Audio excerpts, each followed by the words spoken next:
Hello teachers, welcome back to our channel marks वाले। हाल ही में हमने कुछ वीडियोस डाली हैं टाट एचएस के लिए और ये पहला ऐसा चैनल जो इंग्लिश मीडियम में प्रोवाइड कर रहा है। अगर आप हमारे चैनल पर नए हैं तो पहले जाइए वो वीडियो को देख लीजिए, पूरा कंसेप्ट क्लियर कर लीजिए और सब्सक्राइब करें। और आइए अब आज के हम आगे की वीडियो में लेकर के आते हैं। आज का जो हमारा बहुत ही मेन टॉपिक है और वो टॉपिक जो है हमारे यहाँ पर इवैल्यूएशन। जी हाँ, अब यहाँ पे हम बात सीखेंगे इवैल्यूएशन आखिर होता है। तो आप भी एज अ टीचर्स हो स्कूल में और जो नहीं हो तो वो भी देखिए इवैल्यूएशन क्या है। कहीं ना कहीं आपका भी पहले इवैल्यूएशन हुआ होगा, आपके मार्क्स के जरिए, आपके रिजल्ट्स के जरिए, आपके अपने बात करूंगा परसेंटेज के जरिए, परसेंटाइल के जरिए, कंपैरिजन के जरिए, वो सब क्या था, एक इवैल्यूएशन था, अलग अलग तरीके का ग्रेड के जरिए। अब आज जो 2020 एनईपी जो हमारी निकली है उसके हिसाब से इवैल्यूएशंस के अंदर काफी ज्यादा चेंजेस आया है। अब हमें बच्चों का इवैल्यूएशन किस तरीके से करना है वो आज हम देखेंगे यहाँ। तो देखिए, पहले इवैल्यूएशन का मतलब क्या है? Checking what a student has learn. हमें चेक करना है स्टूडेंट ने कितना सीखा है जो हमने उसको सिखाया है। NEP 2020 evaluation check skills and understanding, not only marks.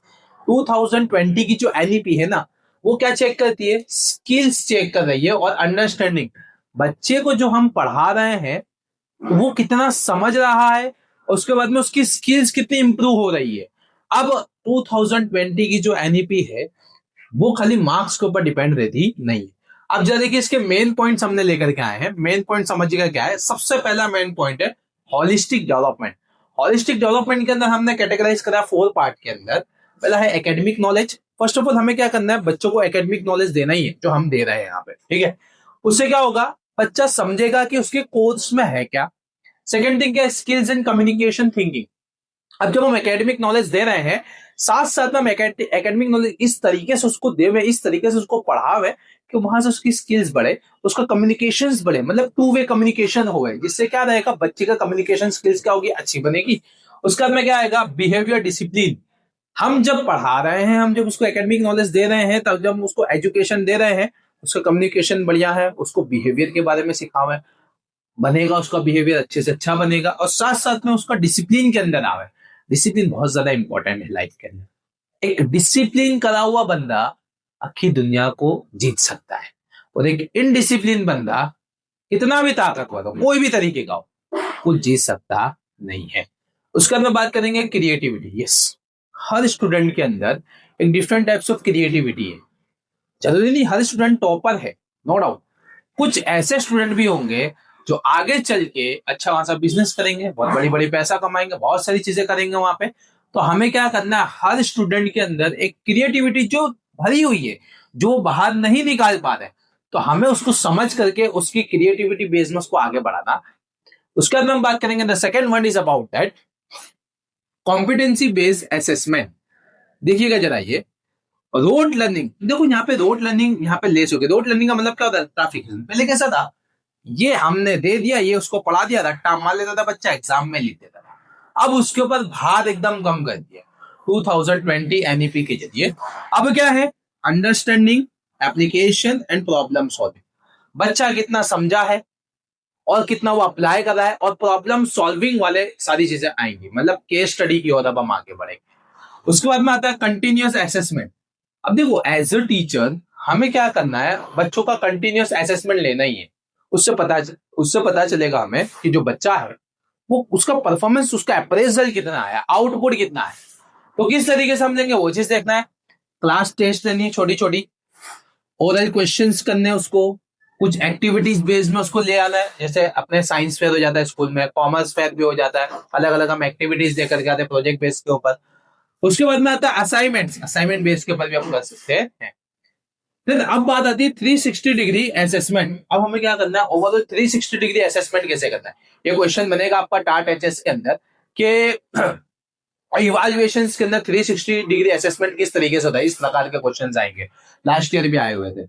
देखिए, पहला क्या है, टीचर्स असेसमेंट, फिर आता है self assessment and Pir assessment. Teacher खुद असेसमेंट कर सकता है बच्चों का, अलग अलग तरीके से रिपोर्ट कार्ड बना के सारी चीजों करके। बच्चा खुद अपना अपना असेसमेंट कर सकता है, खुद देख सकता है क्लास में कैटेगराइज करिए ग्रुप में, मैं किससे अच्छा हूँ, किससे आगे हूँ, किससे पीछे हूँ, मेरे अंदर क्या कमी है। और पीर असेसमेंट, बच्चा अपने ग्रुप के अंदर, जैसे क्लास के अंदर अगर आपने ग्रुप बना दिया कि मार्स, जुपिटर, वीनस, इस तरीके से, तो ग्रुप वाइज के अंदर भी क्या करेगा, बच्चा अपने आप को पहचान लेगा कि मैं कौन सी पोजीशंस के ऊपर। तो इस तरीके से क्या 360 डिग्री से हम क्या कर सकते हैं, असेसमेंट कर सकते हैं, हम खुद भी कर सकते हैं, बच्चा खुद भी कर सकता है। तो ये क्या था, इवाल्युएशन हम इस तरीके से कर सकते हैं। और भी तरीके हैं इवाल्युएशन से, एग्जाम स्ट्रेस, जैसे कि अब यहाँ पे हमारे बच्चों को एग्जाम स्ट्रेस भी एकदम लेस कर दिया। जैसे कि हाल ही अभी पेपर स्टाइल देखिए, आप सेक्शन ए के अंदर मल्टीपल चॉइस बढ़ा दिया है, सेक्शन बी कम कर दिया है, section C D E F के अंदर चॉइसेबल कर दिया, any5 any3 any2 इस तरीके से कर दिया है। जिससे क्या रहेगा, बच्चों के लिए काफी इजी हो गया। और कंसेप्चुअल क्वेश्चन, उसमें क्या हो गया, बच्चे को जो कंसेप्ट आता है वो कंसेप्ट वाइज अपना खुद का क्वेश्चन वो अटेम्प्ट कर सकता है एग्जामिनेशन के। उसके बाद में क्या आ गया, मल्टीपल अटेम्प्ट पॉसिबल। यस, हमने क्या देखा, 10th एंड 12th के अंदर काफी ज्यादा मल्टीपल अटेम्प्ट आ गए, वहां पे बच्चा फेल भी होता तो भी उसको मल्टीपल अटेम्प्ट मिलता है। एंड साथ साथ में बच्चों को हमने क्या कर दिया, मतलब एक एजुकेशन सिस्टम के हिसाब से हमने इस तरीके पेपर सेटिंग कर दिया कि बच्चा अपना मल्टीपल क्वेश्चंस भी वहां पे अटेम्प्ट कर सकता है, अपने हिसाब से कर सकता है। लेस फियर, जिसकी वजह से बच्चों का क्या हो गया, फियर कम हो गया, एग्जामिनेशन जो फियर था वो कम से कम हो गया, अच्छे वे में एग्जाम दे सकता है, डल से डल बच्चा भी पास होने जितना एग्जाम दे सकता है।